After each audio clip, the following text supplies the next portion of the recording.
بسم الله الرحمن الرحيم يا بني إسرائيل اذكروا نعمتي التي أنعمت عليكم وأني فضلتكم على العالمين یا بنی اسرائیل، اے بنی اسرائیل، اذکروا یاد کرو نعمتی میری وہ نعمتیں، التی وہ نعمتیں انعمت جو میں نے انعام کی ہے علیکم تم پر، وانی اور یہ کہ میں نے فضلتکم تمہیں فضیلت دی ہے علی العالمین تمام عالم پر۔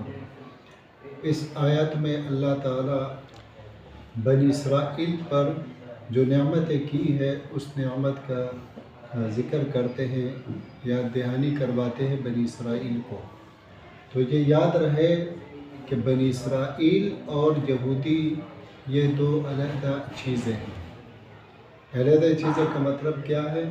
اس آیت میں اللہ تعالیٰ نے بنی اسرائیل کو جو فضیلت دی ہے اور جو ذکر اللہ کرتے ہیں کہ میں نے آپ کو فضیلت دی ہے، وہ مذہب کے طور پہ نہیں بلکہ ایک نسل کو اللہ تعالیٰ نے فضیلت دی، اور اس کے بارے میں اللہ تعالیٰ اس قرآن میں ذکر کرتے ہیں کہ اے بنی اسرائیل، یعنی اے یعقوب علیہ السلام کی نسل۔ بنی اسرائیل یعقوب علیہ السلام کی نسل کو کہتے ہیں۔ یعقوب علیہ السلام کا نام اسرائیل تھا، یعنی اس کو اسرائیل کہتے ہیں۔ تو یا بنی اسرائیل یعنی اے یعقوب علیہ السلام کی نسل، میں نے تمہیں فضیلت دی ہے تمام عالم پر۔ اور وہ فضیلت کیا ہے؟ کی نسل میں سب سے زیادہ اللہ تعالیٰ نے انبیاء مبعوث کیے ہیں، اور اسی طرف اشارہ فرماتے ہیں اللہ تعالیٰ کہ دیکھو دنیا میں جتنی بھی نسلیں ہیں ان نسلوں میں میں نے اتنے انبیاء نہیں بھیجے ہیں جتنے انبیاء ہم نے بنی اسرائیل میں بھیجے۔ اور یہی ایک جزئی فضیلت ہے کہ اس نسل کو اللہ نے دی ہے، یعقوب علیہ السلام کی نسل کو یہی فضیلت دی ہے کہ اس میں بہت سارے انبیاء بھیجے ہیں۔ اب اس کا یہ مطلب نہیں ہے کہ بنی اسرائیل کوئی مذہب ہے اور اس مذہب کو اللہ نے مخاطب کیا کہ آپ کا جو مذہب ہے اس کو ہم نے فضیلت دی ہے، اس کے مقابلے میں دوسرے مذہبوں کو نہیں دیا۔ یہ مطلب بالکل نہیں ہے۔ کیوں نہیں ہے؟ اس لیے کہ بنی اسرائیل نہ تو مذہب ہے بلکہ بنی اسرائیل ایک نسل ہے جو یعقوب علیہ السلام سے چلی ہے، اور اس نسل کو اللہ تعالیٰ نے فضیلت دی ہے۔ سمجھ میں آ رہا ہے؟ یعنی ہر وہ شخص جو یہودی ہو ضروری نہیں کہ وہ بنی اسرائیلی یعنی یعقوب علیہ السلام کی نسل سے ہو۔ بہت سارے یہودی ایسے ہیں جو بنی اسرائیلی نہیں ہے، یعنی یعقوب علیہ السلام کی نسل سے نہیں ہے لیکن وہ یہودی بنے ہیں۔ اور اسی طرح اس کے برعکس یعنی بہت سارے ایسے بنی اسرائیلی ہے، یعقوب علیہ السلام کی نسل میں ایسے لوگ موجود ہیں جو یہودی نہیں ہیں، جس طرح افریقہ میں ایک بہت بڑا قبیلہ ہے، وہ سب کے سب کرسچن ہے، عیسائی ہے، لیکن ہے وہ نسل بنی اسرائیلی۔ تو یہاں پر اللہ تعالیٰ نے بطور مذہب ان کو مخاطب نہیں کیا، بلکہ جو فضیلت اللہ تعالیٰ نے دی ہے جزئی طور پہ بتائی ہے وہ یہی کہ آپ میں یعنی بنی اسرائیل میں یعقوب علیہ السلام کی نسل میں ہم نے بہت سارے انبیاء بھیجے ہیں، اور اس کے علاوہ اور بھی اللہ تعالیٰ نے اس نسل پر انعامات کی بارش برسائی ہے، من و سلوہ اسی نسل کو دیا۔ اور پھر جب اس نسل نے نافرمانی کی تو عتاب بھی اس نسل پر بہت زیادہ اللہ تعالیٰ نے کیا ہے۔ اور یہی وہ فرق آپ کے سامنے میں رکھنا چاہتا تھا کہ ہر بنی اسرائیلی یہودی نہیں ہے۔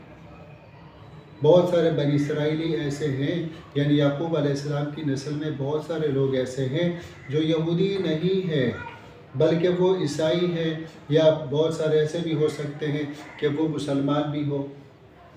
اسی طرح بہت سارے یہودی ایسے ہیں جو کہ بنی اسرائیلی نہیں ہیں، یہودی ہوں گے دوسرے نسلوں سے کنورٹ ہوئے، یہودی مذہب انہوں نے قبول کیا۔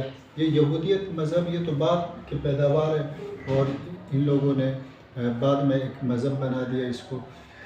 ورنہ شروع سے یوں سمجھو آدم علیہ السلام سے لے کر حضور اکرم صلی اللہ علیہ وسلم تک اسلام ہی ہے.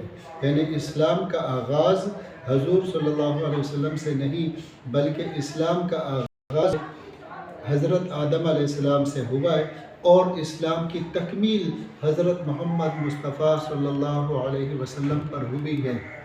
اسلام کامل ہوا ہے تو پیغمبر خدا صلی اللہ علیہ وسلم پر کامل ہوا ہے، اور قیامت تک کے لیے یہ کامل اسلام دین جو کہ ایک عزم ہے ہمارے لیے، یہ قیامت تک کے لیے ہے.